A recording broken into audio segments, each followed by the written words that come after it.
CNN's Brian Stelter was mocked by callers who referred the media pundit as a minister of misinformation and evoked disgraced former CNN darling Michael Avenatti during an appearance on CSPAN's Washington Journal on Thursday. Mr.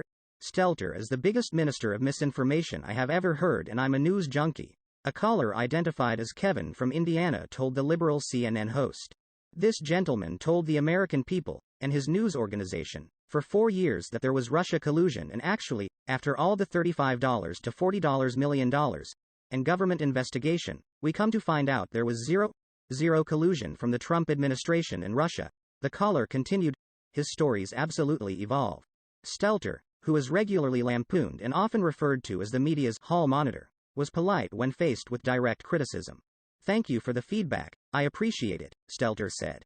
A separate caller identified as Gordon in Kansas asked Stelter to admit he and his network are a bunch of liars about Donald Trump.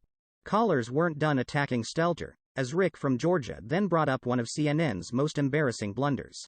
"I was just wondering if you still feel like Michael Avenatti is the greatest thing in the world and should run for president of the United States," the caller asked. "My suggestion is, whatever CNN says, do the opposite and you'll do fine. It becomes an attack point to make fun of people like me out of context," Stelter said.